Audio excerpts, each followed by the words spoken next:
Well, so this is my first video and today we are going to talk about one mistake of Venezuela कि कैसे उनकी सिर्फ एक बेवकूफ़ी की वजह से यूएसए ने उनके प्रेसिडेंट को इतनी आसानी से कैप्चर कर लिया। तो वेनेजुएला दुबई और बाकी सभी गल्फ कंट्रीज से काफ़ी ज़्यादा अमीर हो सकता था, लेकिन एक गलती की वजह से नहीं हो पाया। इफ़ यू डोंट नो तो मैं आपको बता दूं कि वेनेजुएला के पास दुनिया का सबसे बड़ा ऑयल रिजर्व है, लगभग 303 बिलियन बैरल्स का, और ये सऊदी के 267 बिलियन और रशिया के 80 बिलियन दोनों से बहुत ज़्यादा है। सोचो 1998 तक तो ये 3.2 मिलियन बैरल्स पर डे निकाल रहे थे, लेकिन इनकी सबसे बड़ी गलती इन्होंने सिर्फ ऑयल पे ही फोकस किया। इन्होंने ना तो इंफ्रा पे ध्यान दिया और ना ही मैन्युफैक्चरिंग पे और ना ही टेक पे, और इनका 95% से भी ज़्यादा इनकम सिर्फ ऑयल से आ रहा था। तो जब 95% पैसे सिर्फ ऑयल से आएंगे तो करप्शन तो होगा ही। तो 2002 में वेनेजुएला की सबसे बड़ी कंपनी PDVSA से गवर्नमेंट ने एक दिन में 18,000 से भी ज़्यादा इंजीनियर्स को फायर कर दिया।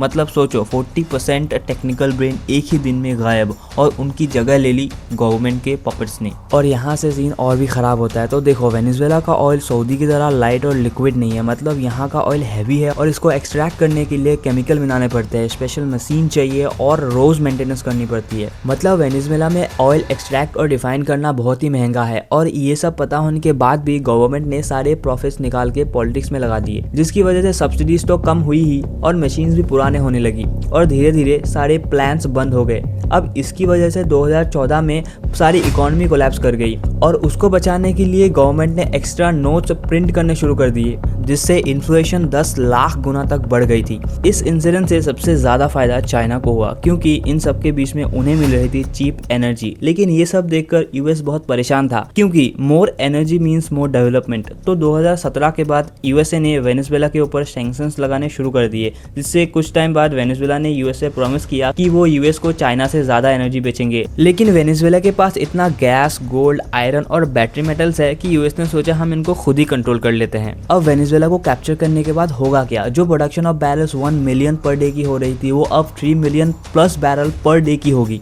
जिससे ग्लोबल ऑयल सप्लाई बढ़ जाएगा और यूएस को इन्फ्लेशन का एक कंट्रोल मिलेगा। लेकिन चाइना को मिलेगी महंगी एनर्जी, जिससे AI चिप्स और इंफ्रा बनाना उनको पड़ेगा बहुत महंगा। और हाँ, वीडियो बहुत ही रिसर्च करके बनाई है, तो सब्सक्राइब कर लेना।